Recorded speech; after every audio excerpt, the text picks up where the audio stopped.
All right. Number two. All right, number two. So under fueling. And we kind of talked about this would be sort of in two, a couple different ways. So there's like under fueling on the bike, but then there's also under fueling in preparation for your training rides or races. So, what do you guys want to start with, I guess? You want to start with on the bike or pre-workout or we can start with on the bike. Okay. Because I don't think that people realize how much you need to eat when you're when you're planning to do like a long distance race, for example. If you're just doing like a zone 2 workout, you don't need to eat as much because you're not burning as many calories. But if you're doing anything where bonking is a real possibility, like any sort of race that's over 4 or 5 hours, then I think a lot of people just don't realize how much calories you need to take in. There's an upper limit, and that's probably around 90 grams of carbs per hour.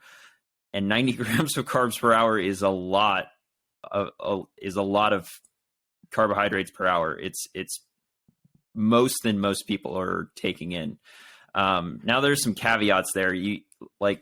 In order to get to that 90 grams per hour, you probably have to do a little bit of gut training. Like you need to practice this in your training before you just do it on a race day. And also you need to have the correct ratios of certain carbohydrates, particularly, maltodextrin to fructose. If you were to just get your carbohydrates from maltodextrin, for example, then the upper limit would probably be closer to 60 grams per hour. So you don't need to be a chemist and like, here's my maltodextrin, here's my fructose, let me mix these in the correct ratio.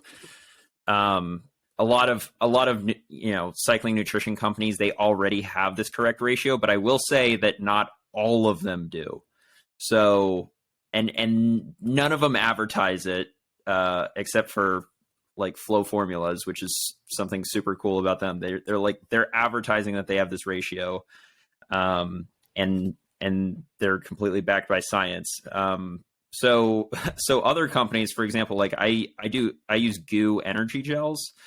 And the reason I use GU energy gels is because they have the right ratio. But in order to find out that they had the right ratio, I had to email them and ask them, what is your ratio of maltodextrin to fructose? So just something to keep in mind. Yeah. And so, when we think about guidelines for rides, one guideline that I sort of like to use is kind of like a rough goal. The numbers here work out actually pretty well, is trying to consume 50% of the calories that you're burning in kilojoules per hour. And so, if I'm riding at 200 watts for 1 hour, that's 720 kilojoules. So if I try and eat 50% of that, I just did the math here on my phone while Dylan was talking. That's 360 calories, right? And this is just like happy coincidental math. That equates to 90 grams of carbohydrate, right? So like even at just 200 watts, maybe that's a lot for some people, but it's not going to be a lot for others. You're already at the maximum that you can absorb via at least carbohydrates, right? I have a funny story about the what you just said, like 50% of your calories. The first time I did the Mid-South, back when it was called the Land Run, it was like my first gravel event, first big one. And I was with Amanda Nauman, who's like 2-time DK 200 winner. Like she knows her stuff. She's been around the block when it comes to gravel. And the night before the race, she's like, what are you going to eat in the race tomorrow? I was like, I don't know, bananas. And I got some, some bars. And she's like, yeah, but like, what are you going to eat? And I'm like, what do you mean? She's like, you need to write it down hour by hour. So she sat down with a piece of paper and she pulled up one of my training workouts. And it was like almost exactly the same. It was like 750 an hour. And she had said 1/3 as like a minimum of calories per hour. So we did the math and I wrote out hour by hour exactly what I was going to eat. And then I put all my food in each pocket. So like first hour was this pocket, second hour was the middle pocket, third hour was this pocket. And I made sure I was eating each pocket every hour to stay on top of my nutrition. And the next That's day awesome. I got third in a 3-up sprint against Payson McElveen and Ted King. Like I was 100% convinced of Amanda's Jedi ways and her calorie counting, because I was like, yeah, that works. Yeah, so I think that brings up a good point, Drew. So that you talked about like you were going to eat like gummy bears and granola bars and just random stuff from the gas station, probably, right? That you could pick up anywhere. Yeah. Hey, well, real quick, let's not knock gummy bears. First ingredient, gummy bears are- glucose No, syrup. I'm not knocking gummy Haribo bears. So is what I'm the saying though is Amanda that does gummy bears, yeah. the nutritional, the content of what you're bringing in, I mean, it goes back to, Dylan's talking about like, if you're trying to maximize like 90 grams of carbohydrates an hour, maybe it does matter what ratio you're using as far as, glucose to fructose or maltodextrin. But what you're saying is like eating something is better than nothing, right? And being calculated with what you're eating.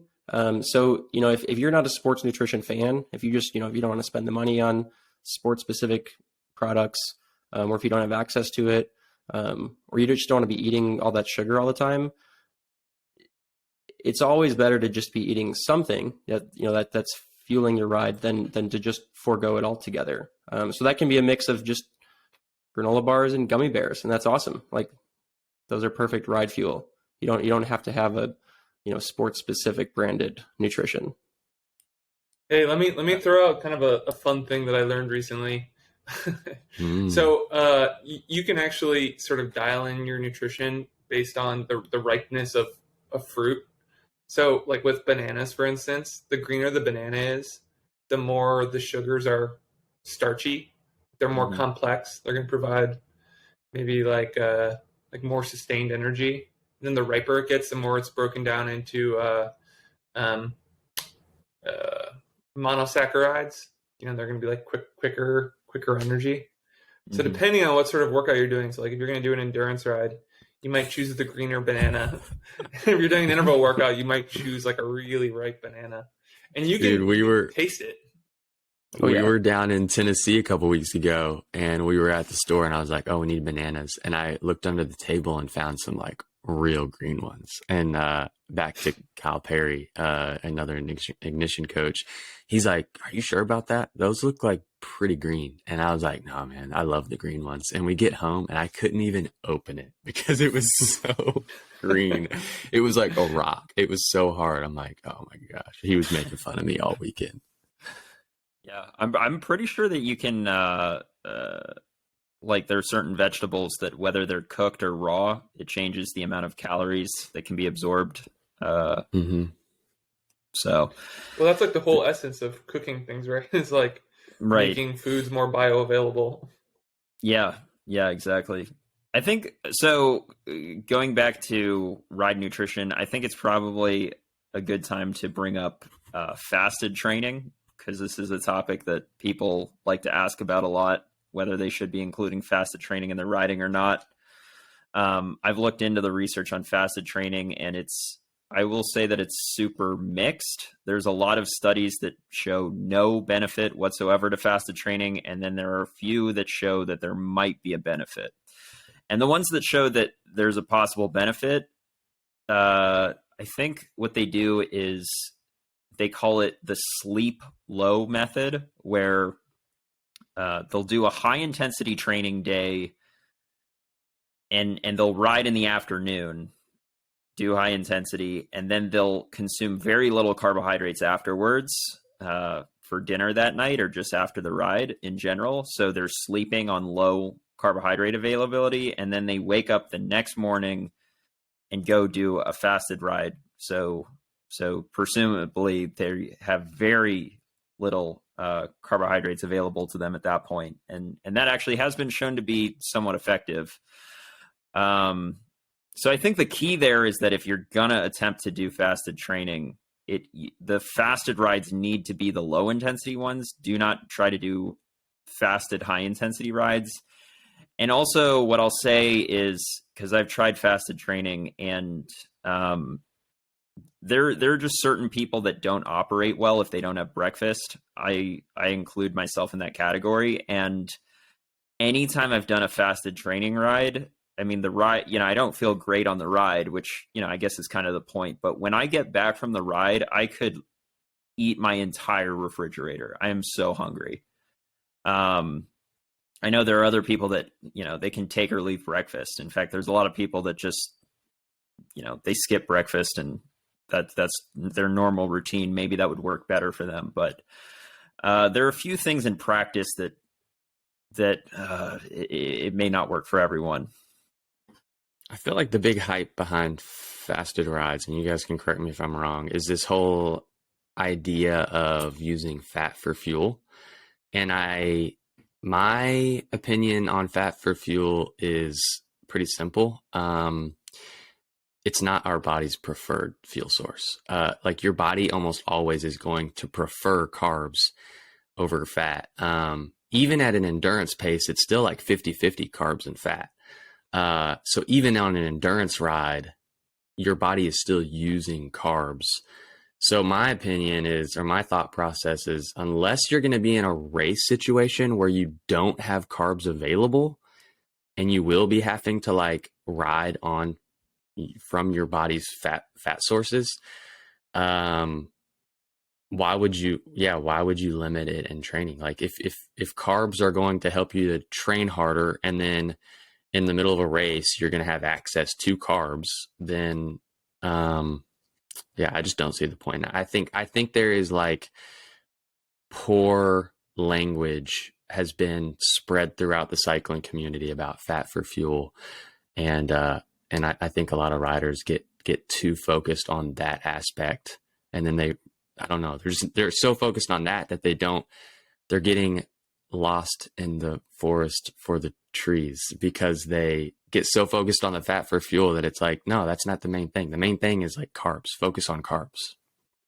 Well, I think maybe more what it comes down to, or the big take home lesson for me on that topic is that it is good to use fat as fuel while you're riding, because you're not limited to like this finite number of glycogen storage and liver glycogen, and you're not bound by that 90 grams an hour rule, right? So if you want to ride super, super long and you have, maybe you're a big person, you can put out a ton of watts, like you're just inevitably sort of going to run out of fuel if you're solely relying on carbohydrates, because it's also limited.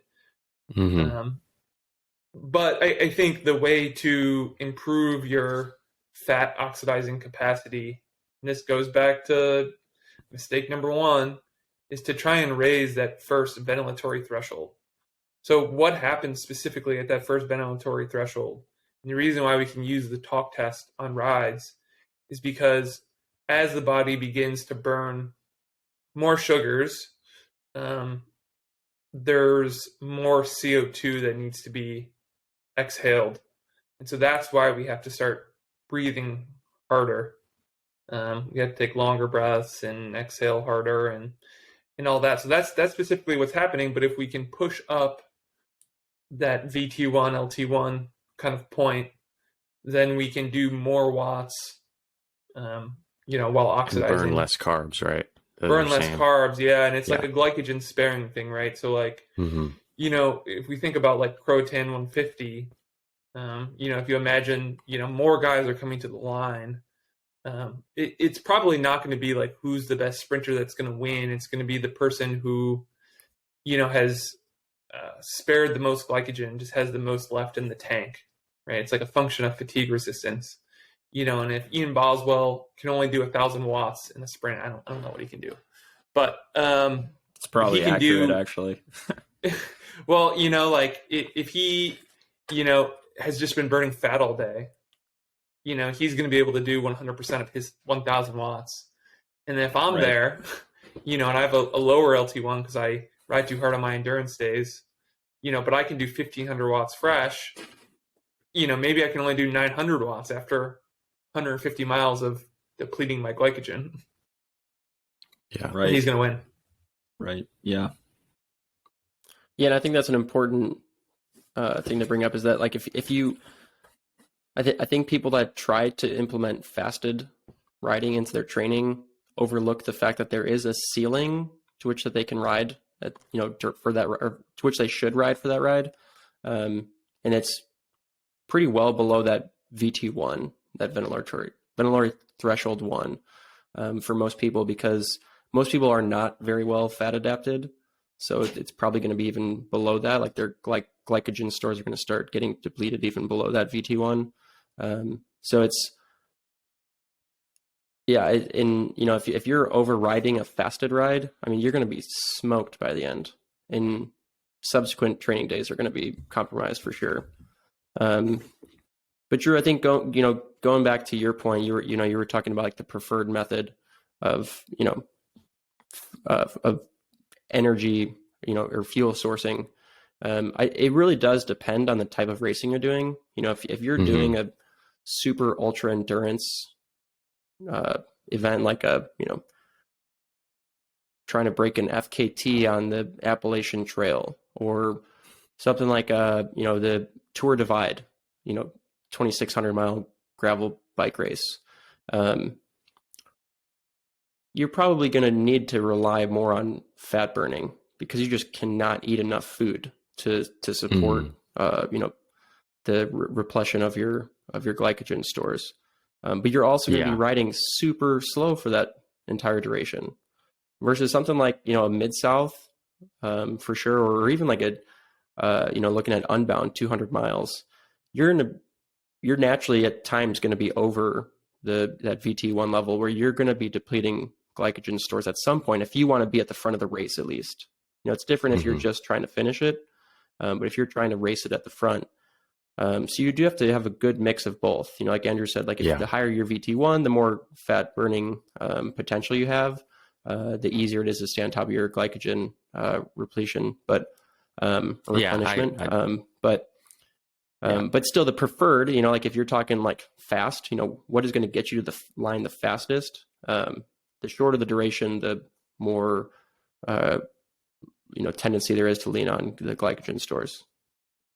Yeah, I guess what I was saying was just the language of like fat for fuel, quote unquote, makes it sound like it's either 100% carbs or 100% fat. And even at a super low intensity, you're still going to be using both carbs and fat. It's just that the harder you go, it's just that the harder you go, the more it starts to shift to carbs. But yeah, you guys are totally right. When you get into long distance stuff, it's totally more dependent on fat, but it's not totally dependent on fat. Like you're still going to be using both, which I think the language is just off there. I would agree that probably most people, there's a contingent of endurance racers that are probably over focusing on it. And they're also probably the kind of people that are prone to trying like a ketogenic or a low carb diet of some sort, which I don't know if we have enough time to go into that there. We've already been talking about this particular topic for a while. Maybe that's a topic for a whole nother podcast, but I would agree with that. There's a certain contingent of endurance racers that do kind of over focus on that aspect.